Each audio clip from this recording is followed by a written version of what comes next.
नमस्कार, भारत होम्योपैथी के YouTube channel पर आपका स्वागत है। और आज इस वीडियो में हम बात करेंगे breakfast diet for asthma patients.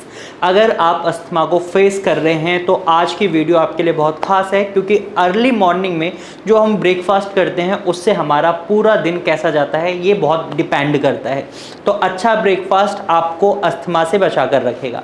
तो चलिए वीडियो शुरू करते हैं। तो सबसे पहले हमें ये समझना होगा कि अस्थमा जब होता है तो हमारे एयरवेज में म्यूकस का फॉर्मेशन हो जाता है, इन्फ्लेमेशन होती है, जिसकी वजह से एयरवेज का स्पेस कम हो जाता है, यानी हमारी सांस की जो नली होती है उससे हम सही से सांस नहीं ले पाते। और इसी वजह से हमें बार बार रैपिड ब्रीथिंग करनी पड़ती है या शॉर्टनेस ऑफ ब्रेथ को फेस करना पड़ता है और खांसी होती है। तो अर्ली मॉर्निंग में जब आप उठते हैं और उसके बाद आपको ब्रेकफास्ट में क्या करना है ये इस वीडियो में रहेगा। तो सबसे पहले जब आप उठते हैं, ब्रश करने के बाद आपको हल्का गुनगुना पानी लेना है और उसे पीना है। जब आप हल्का गुनगुना पानी पीते हैं तो इससे जो आपके एयरवेज में म्यूकस फॉर्मेशन हो चुका है, म्यूकस जमा हुआ है, वो पिघलता है और आपके डाइजेशन प्रोसेस के थ्रू स्टूल के वाया बाहर निकल जाता है। और इस प्रोसेस को आपको डेली बेसिस पर 30 दिन तक तो लगातार करना ही है, या लाइफ टाइम अगर आप करेंगे तो डेफिनेटली आपके लिए बेनिफिशियल रहेगा। अब बात करते हैं ब्रेकफास्ट की। फ्रेश हो गए हैं आप, अब आपको अपने खाने में क्या लेना है। जनरली ब्रेकफास्ट की जब बात करी जाती है तो 3 चीज़ें ड्रिंक्स में आती हैं, एक आपका चाय, दूसरा दूध और तीसरा जूस। तो तीनों पर बात करते हैं। सबसे पहले अगर आप चाय के शौकीन हैं या चाय पीना पसंद करते हैं तो चाय बनाते समय आपको कुछ बातों का खास ख्याल रखना है। जैसे कि जब आप चाय बना रहे हैं तो उसमें 1 कप चाय बना रहे हैं सपोज, तो उसमें 1 लौंग, 2 इलायची और इसी के साथ 3 तुलसी के पत्ते और थोड़ी सी अदरक कूट कर जरूर डालें और अच्छे से उबाल कर चाय बनाएं।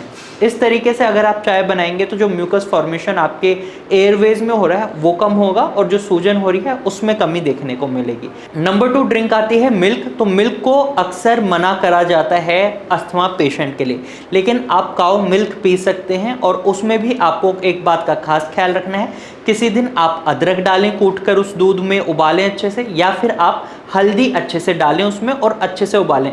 1/2 चम्मच हल्दी भी सफिशिएंट रहेगी काऊ मिल्क में, यानी गाय का दूध ही पीना है, भैंस का दूध नहीं पीना है। डबल टोन्ड मिल्क पी सकते हैं, फुल क्रीम मिल्क नहीं पीना है। और इसको भी आप वीक में 1 या 2 दिन करते हैं तो ज़्यादा फायदेमंद रहेगा। डेली बेसिस पर भी कर रहे हैं तो हो सकता है शरीर में गर्मी बन जाए। अगर शरीर में ज़्यादा गर्मी बनती है तो इन्हें वीक में कम मात्रा में कर दें, यानी मतलब वीक में अगर आप डेली बेसिस पर ले रहे हैं तो 1-2 दिन पर आ जाएं। और इसी तरीके से थर्ड ड्रिंक की हम बात करें तो वो होता है जूस। जूस में आपको एक बात का खास ख्याल रखना है कि आपको खट्टे फलों का जूस नहीं पीना है। खट्टे फलों में जैसे संतरा हो गया, मौसमी हो गया, इस तरीके के जूस नहीं पीने हैं। पाइनएप्पल का जूस नहीं पीना है। आप कौन से जूस पी सकते हैं? आप एप्पल का जूस बनाकर पी सकते हैं, पपीता का जूस पी सकते हैं, करेला का जूस पी सकते हैं, गाजर का जूस पी सकते हैं और चुकंदर का जूस पी सकते हैं।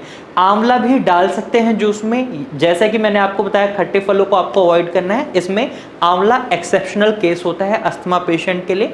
आंवला बहुत ही बेनिफिशियल होता है शरीर में आई हुई सूजन को कम करने में भी और जो म्यूकस फॉर्मेशन हो रहा है उसे कम करने में भी। तो इन 3 ड्रिंक्स को आप अपने ब्रेकफास्ट में अपने अकॉर्डिंगली एडजस्ट कर सकते हैं। इसके बाद बात आती है, जनरली हम चाय पीते हैं या फिर हम दूध पीते हैं तो उसके साथ ब्रेड लेते हैं या पराठा खाते हैं। तो अस्थमा पेशेंट को पराठा नहीं खाना है और जो बहुत ज़्यादा बटर लगा हुआ होता है वो तो बिल्कुल ही नहीं खाना है।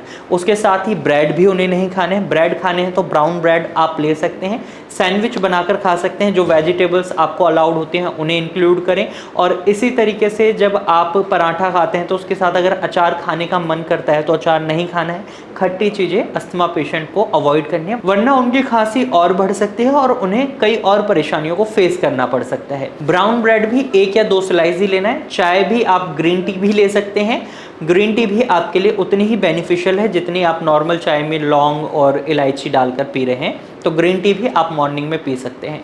अब बात करते हैं जैसे दलिया खाने की, ओट्स खाने की। तो क्या अस्थमा पेशेंट ये खा सकते हैं? जी हाँ, आप बिल्कुल खा सकते हैं। ओट्स बनाकर खा सकते हैं, दलिया खा सकते हैं, सूजी का चीला बना सकते हैं, बेसन का चीला बना सकते हैं, सूजी की इडली बना सकते हैं, उपमा खा सकते हैं। मात्रा ये रखें 1 बाउल ही रहे तो ज़्यादा अच्छा रहेगा। और अगर आप सांभर बनाते हैं तो सांभर में खट्टे का इस्तेमाल ना हो, टमाटर ना डालें, नींबू ना डालें और नॉर्मल सांभर बनाकर आप खा सकते हैं। साथ ही साथ आप स्प्राउट्स भी खा सकते हैं या फिर आप काले चने लें, उनको रात को भिगो कर रख दें, मॉर्निंग में उन्हें खाली पेट खाएं, ये भी आपके लिए बहुत बेनिफिशियल रहेगा।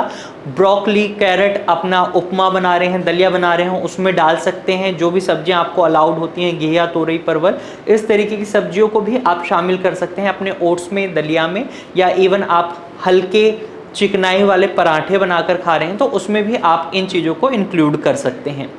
अब ये थी आपकी ब्रेकफास्ट डाइट जो अस्थमा पेशेंट को लेनी है। अगर आप इस डाइट को फॉलो करेंगे तो डेफिनेटली आपका अस्थमा क्योर होगा और आप अपनी हेल्थ के लिए एक अच्छा कदम उठा रहे हैं। इस डाइट को फॉलो करने के साथ साथ आपको एक ट्रीटमेंट की ज़रूरत ज़रूर होती है। अगर आप अस्थमा को फेस कर रहे हैं तो अस्थमा को ठीक किया जा सकता है, अच्छे से मैनेज किया जा सकता है। भारत होम्योपैथी ने ऐसा किया भी है। अगर आप अस्थमा या रेस्पिरेटरी किसी भी टाइप की प्रॉब्लम को फेस कर रहे हैं तो आप भारत होम्योपैथी की डॉक्टर की टीम से कंसल्टेशन ले सकते हैं। आप स्क्रीन पर दिए गए नंबर पर कॉल कर भारत होम्योपैथी की डॉक्टर की टीम से कंसल्टेशन ले सकते हैं और इस तरीके की जानकारी देखने के लिए आप हमारे चैनल को सब्सक्राइब भी कर सकते हैं। अगर अब भी आपके मन में कोई सवाल है तो आप कमेंट के थ्रू अपना सवाल हमसे पूछ सकते हैं और साथ ही अगर आप हमें कोई सजेशन देना चाहते हैं तो आप अपना सजेशन भी हमें दे सकते हैं।